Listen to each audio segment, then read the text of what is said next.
तो पिछले एपिसोड में हमने देखा था लिन और ली वान जुन की फाइट को रोकने वहाँ मास्टर शेंग आ गए थे, पर फार्मेसी मास्टर और ली वान जुन मिलकर उनको ही दोषी बनाने की कोशिश करते हैं। पर तभी वहाँ चीफ एल्डर आकर फार्मेसी मास्टर को सेक्ट से बाहर निकलवा देते हैं। साथ ही उन्होंने लिन को उसका स्प्रिट जिंजर भी दे दिया था, जिसे लेकर लिन मास्टर के साथ अपनी बॉडी की पावर को इंक्रीज करने जाता है। पर पिल लेने से पहले लिन एक बार वाइट से जाकर बात करने की कोशिश करता है कि क्या पिल से कोई साइड इफेक्ट तो नहीं होगा ना। वाइट उसे पैसे लेने के चक्कर में एक और पिल थमा देता है। इस एपिसोड की स्टार्टिंग में दिखाया जाता है कि जैसे ही लिन को पता लगता है कि वाइट उसे नहीं बताने वाला था कि ड्रैगन जिंजर पिल लेने के बाद उसकी बॉडी में कितना पेन होने वाला है, तो वो वाइट पे गुस्सा कर रहा था। ये देखकर वाइट मनाने लगता है उसे कि तुम्हारे पास पैसे नहीं थे ना, इसलिए मैंने तुम्हें इस बारे में नहीं बताया, वरना तो मैं तुम्हें बताने ही वाला था। पर लिन को तो वाइट की सारी चालाकी पता थी। वो कहता है कि तुम चाहते थे कि मैं पेन में तुम्हारे पास आऊं और तुम मुझे महंगे में वो दवाई बेचो, है ना। वाइट कहता है नहीं, तुम अभी भी इसे खरीद सकते हो, बस 5 लाख स्पिरिट स्टोन लगेंगे, ज्यादा नहीं है ये। लिन तो ये रेट सुनकर शॉक होते हुए कहता है मैं तो 1 लाख ही स्पिरिट स्टोन दूंगा, देना है तो दे वरना छोड़ दे। वाइट बहुत जल्दी मानकर लिन को वो दवाई दे देता है। उसकी स्पीड देखकर लिन को शक हो रहा था कि कहीं वाइट ने उसे फिर से चूना तो नहीं लगाया। लिन को उसकी हरकतों से यकीन हो जाता है कि वाइट ने उसे फिर से चूना लगाया। वाइट उसे बाय बोलकर वहाँ से निकाल देता है। जाते जाते लिन धमकी देकर जाता है कि मेढक एक बार वापस आने दे, फिर तुझे बताऊंगा। रियल वर्ल्ड में वापस आने के बाद लिन की नजर पिल पर पड़ती है, जो कि उसके मास्टर ने बनाकर उसके सामने रख दी थी। इससे पहले कि मास्टर लिन को बता पाते कि पिल को कैसे लेना है, लिन बिना कुछ सोचे समझे पिल को पकड़कर खा लेता है। मास्टर तो ये देखकर शौक रह गए थे और लिन कहता है कि बस इसको खा लेना था ना और कुछ नहीं ना। मास्टर तो उसे गुड लक बोलकर वहाँ से भागने की करते हैं कि आगे जो होगा वो तू खुद देख लियो। लिन को समझ नहीं आता कि मास्टर आखिर ऐसे बिहेव क्यों कर रहे हैं। यहाँ लिन की बॉडी धीरे धीरे हीट अप होना शुरू हो जाती है। उसकी बॉडी में इतना ज्यादा पेन हो रहा था कि उससे खड़ा भी नहीं हुआ जा रहा था। वो जोर जोर से चिल्लाने लगता है। मास्टर जिन्होंने अपने कान में उंगली रखी हुई थी वो कहते हैं कि शुक्र है मैं पहले से ही प्रिपेयर हो गया हूँ। लिन जैसे तैसे खुद को संभाल कर वाइट का दिया हुआ वो पिल खा लेता है, जिसको खाने के बाद उसकी बॉडी उसके कंट्रोल में आ गई थी। उसकी बॉडी नॉर्मल होते ही वो अपने पास से वो स्पिरिचुअल फ्रूट निकाल कर उसे खाना स्टार्ट कर देता है। मास्टर शेंग लिन को ऐसा करते हुए देखकर सोचते हैं कि ये लड़का तो काफी स्ट्रॉन्ग है, इतना पेन बर्दाश्त करने के बावजूद भी अभी इसने वो फ्रूट खा लिया, ये सच में मेरा स्टूडेंट बनने के लायक है। दूसरी तरफ लिन को दिखाया जाता है उस फ्रूट को खाने के बाद लिन की बॉडी से काफी पावरफुल ऑरा बाहर आ रहा था। धीरे धीरे उसके बॉडी के मेरिडियंस भी दिखने लगते हैं और उसकी बॉडी का ऑरा इतना तेज हो जाता है, इतना स्ट्रॉन्ग हो जाता है कि आसपास में रखी हुई सारी चीजें गिरना स्टार्ट कर देती हैं। लिन की बॉडी से निकलता हुआ ऑरा लिन को हार्म करना स्टार्ट कर देता है, क्योंकि वो इस पावर को कंट्रोल नहीं कर पा रहा था। उसे इतना पेन में देखकर मास्टर को समझ में नहीं आ रहा था कि आखिर इस लड़के ने ऐसा क्या खा लिया जो इसकी बॉडी की spiritual power out of control हो गई है। मास्टर को यह मैटर काफी सीरियस लगता है, तो वो खुद जाकर लिन की बॉडी के मेरिडियंस को कंट्रोल करने की कोशिश करते हैं, जिससे लिन की स्पिरिचुअल पावर कंट्रोल में आ गई थी और मास्टर को लिन काफी इंटरेस्टिंग बच्चा लगता है। इतनी मुश्किल भरी एक्सरसाइज के बाद लिन जनाब बेहोश हो गए थे और जब उनकी आंख खुलती है तो उन्हें नजर आता है कि जेंग भाई साहब डक रोस्ट कर रहे हैं। वो इधर देखते हैं ना उधर, सीधा डक पर हमला बोलकर उसे खाना स्टार्ट कर देते हैं। जेंग उसे रोकते हुए कहता है कि बॉस नमक तो लगाने दो, पूरा मत खाना, थोड़ा मेरे लिए भी बचा दो। लेकिन लिन ने तो पूरा का पूरा डक ही हजम कर लिया था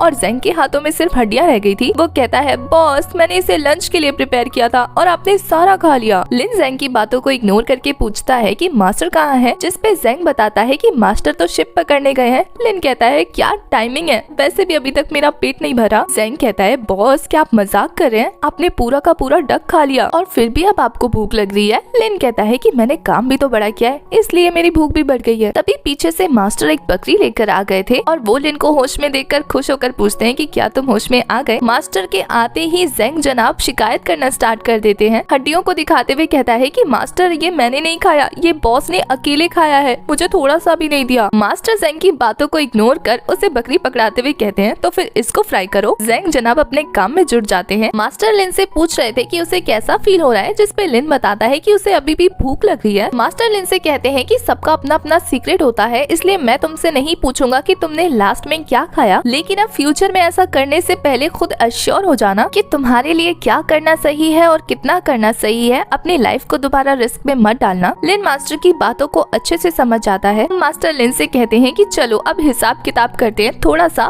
पहले की शर्त के अकॉर्डिंग तुमने मुझे 2 रोस्टेड चिकन खिलाने हैं, वो भी महंगे वाले, और उसके साथ थोड़ा सा वाइन भी लेते आना। और अब तो तुमने ये पूरा का पूरा डक भी खा लिया जो मेरे लिए रोस्ट हो रहा था, इसको भी ऐड कर लेना। लिन तो ये सुनने के बाद हक्का बक्का रह गया था। इससे पहले कि लिन ज्यादा कुछ रिएक्ट कर पाता, वहाँ फार्मेसी वाली लड़की आ जाती है कुछ हर्ब लेके जो कि मास्टर शेंग ने मंगाए थे। लिन उसे वहाँ देखकर पूछता है कि वो यहाँ क्या कर रही है, जिस पे वो लड़की बताती है कि फार्मेसी मास्टर चेंज हो गए हैं और जो अब नया फार्मेसी इंचार्ज है वो उसके मास्टर बने हैं। तो अब से अगर लिन को कोई भी मेडिसिन चाहिए तो वो उसे बता दे, वो काफी इजीली उसके लिए ला देगी। लिन उसे थैंक यू बोलता है, जिस पे वो मना करते हुए कहती है कि तुम्हें थैंक यू बोलने की जरूरत नहीं है, तुमने तो मेरी जान बचाई थी तो मैं इतना तो कर सकती हूँ। ये बोलकर वो वहाँ से चली जाती है। उसके जाने के बाद मास्टर लिन को बताते हैं कि ये सारे हर्ब उसके लिए हैं। सारे हर्ब को मैश करके इनके साथ बात लेना है, वो उसकी बॉडी के लिए अच्छा होगा। दूसरी तरफ से ज़ेंग आकर मास्टर से पूछता है कि ये स्पेशल ट्रीटमेंट उसे क्यों नहीं मिलती। मास्टर कहते हैं कि सबसे पहले तुम्हें ब्रेक थ्रू करना होगा, जिस पे वो मुंह बनाने लगता है और फिर कहता है कि मेरे पास येलो लेवल का वेपन है तो उसके साथ मैं प्रैक्टिस करके कैसे ब्रेक थ्रू करूंगा, आप ही बताइए। जिस पे लिन ज़ेंग को कहता है कि या तो वो उसके वेपन को रिफाइन कर ले या फिर कोई नया वेपन ढूंढ ले। जिस पे ज़ेंग कहता है कि यहाँ के लोग बहुत बुरे हैं, ये न्यू स्टूडेंट्स को कुछ समझते ही नहीं है। आपके आने के बाद मुझे पता लगा था कि इन लोगों को रिफाइनर की जरूरत है, लेकिन इन्होंने मुझे नहीं बताया। लिन ज़ेंग की बातें सुनकर कहता है कि कोई बात नहीं, शायद उन्हें तुम दिखे नहीं होगे। जिस पे ज़ेंग काफी रूडली कहता है इनफैक्ट तो वो अभी भी हमें नहीं देखते, वो हमें कचरे की तरह समझते हैं, हम उनकी नजरों में कुछ भी नहीं है। ज़ेंग तो इतने गुस्से में लग रहा था कि उसे देखकर लगता है कि वो उन्हें पीट डालेगा जिसने उसे नजरअंदाज किया। इधर उनका गोट रोस्ट हो चुका था। ये देखकर लिन कहता है कि पहले डिनर कर लेते हैं, फिर तुम मुझे रिफाइनिंग एरिया की तरफ ले जाना। देखते हैं कि ज़ेंग भाई साहब को कितना गुस्सा है और वो कैसे पीटते हैं लोगों को। इसी के साथ वो स्माइल करने लगता है और हमारा एपिसोड हो जाता है खत्म।